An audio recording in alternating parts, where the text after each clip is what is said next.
last year before he ended up in Tampa.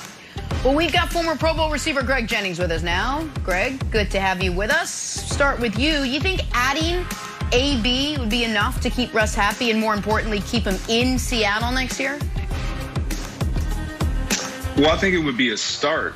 Anytime a quarterback wants an additional weapon, and the weapon is a guy like Antonio Brown that would bring, obviously, immediate value to your team, to your offense, yes, it would be a start. However, you still have to protect them. You still have to do the other things. And I think for so many of us looking at this situation, we would think that once the season starts and they start to accumulate some wins, everything will subside, everything will be okay. And I believe that to be true. However, I think it's bigger than that. I think Russell Wilson just simply has been fed up, and he is tired of what he has had to endure in his tenure in Seattle. And a lot of that goes to, Brandon, you've talked about it over and over and over again, Pete Carroll and him having a heavy hand and a heavy say in all things offense, all things football operational. Right. And Russell Wilson being the face of that franchise for so long now and wanting to have more input as well as more say offensively and just overall in personnel, he's tired of it. And it's not just that he wants them to do what he needs them to do or implement all the things that he desires. And this is what a fan or some of us, even in the media, kind of gets misconstrued. But if you're not listening to a player at the caliber of Russell Wilson, then it sends a message to everyone in that locker room that, yeah, you can have something that you want to implement, but we're not really interested in what you have to say. And I think that's the wrong message when you're trying to build and trying to sustain wins like the Seattle Seahawks. And it starts with Russell Wilson, and he's disgruntled. He's not appreciated the way that he feels like he should be. That's a problem. And adding a guy like Antonio Brown would be a start, but I don't think it would solve their problem. Right. Yeah. Greg, it's not enough. And the Seattle Seahawks need to do much more. All right. Here's the things that Russell wanted. Right. And he said it. We all know it. Offensive line. What did you do? You didn't do anything. You re-signed your center, and that was I played with them. You know, it was a guy when I was there, you put him at guard. You put him on the left side, you put him on the right side. Then last year, you finally put him back to the center position, and he did good. All right? So, like, that's a good sign. But is that a dude that can keep Russ upright? I don't know. So you didn't do much there. You got to continue to bolster that offensive line, and they haven't even started that process. Second, they want more playmakers. Russ is looking at it like, man, I love it here. I want to be here. I've done a lot here. But you got to give me more. You keep trying to invest so much into the defensive side, but the Legion of Boom era is over. And the last thing is, let me cook.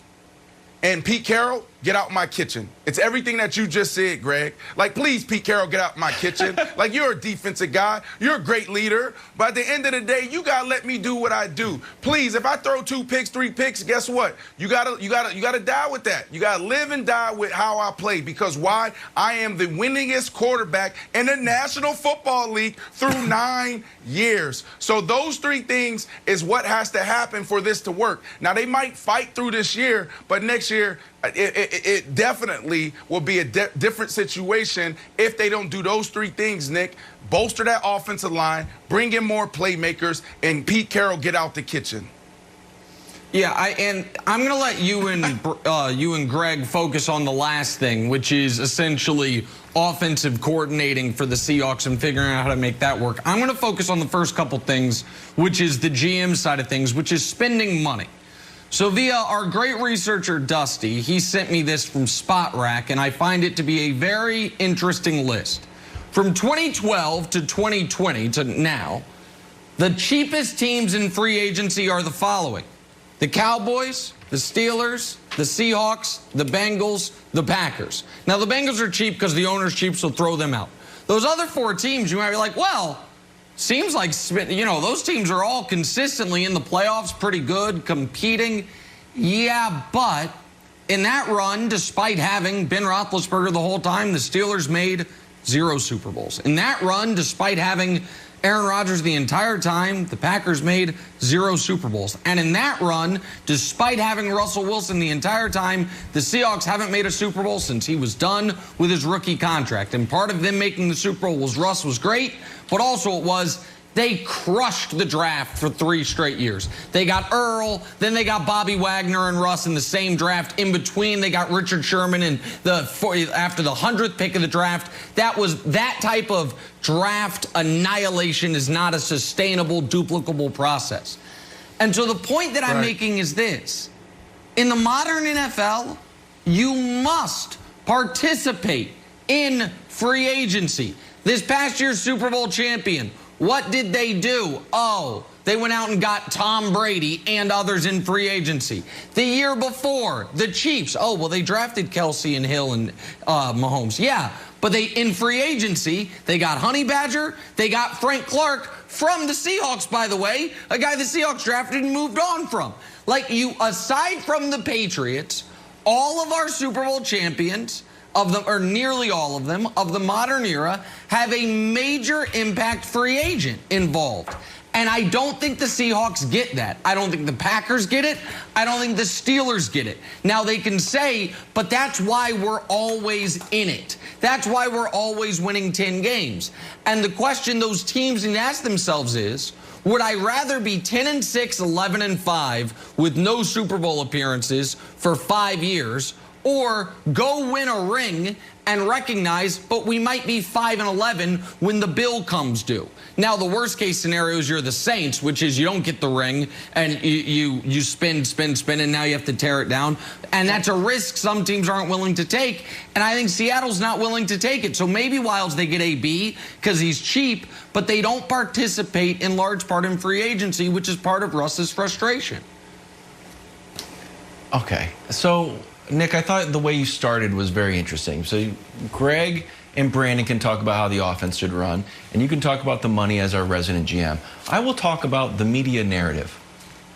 What are you talking about, Russell Wilson and Russell Wilson's camp?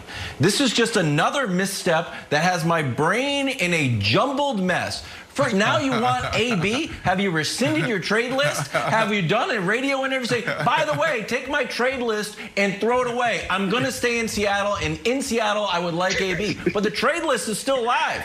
The trade list still live. It's like, yeah, I want AB. So if you're AB, you're going to go to Seattle, Greg, and then have Russell Wilson pull a Magic Johnson and be like, I'm not going to be here. It makes no sense. Before you make any requests for Seattle, I need to hear you say, I love Seattle. I want to be here. My trade list is dead. I'm sorry for putting the Cowboys on it when Dak was obviously going to sign a contract. It doesn't look like it, Brandon, because it looks like that everyone's looking for the Bears to just up their offer on draft day. And now you're going to make requests. AB is going to show up, and Russ is going to be wearing a Bears uniform. This makes zero sense. The first step, Greg, in my mind, and tell me I'm wrong, is Russ saying that he's in Seattle and then start figuring out how to add pieces. That's what Tom Brady did. Tom Brady wasn't like, yeah, you know what, I'd like AB, and but I'm not necessarily gonna be here. It makes no sense to me.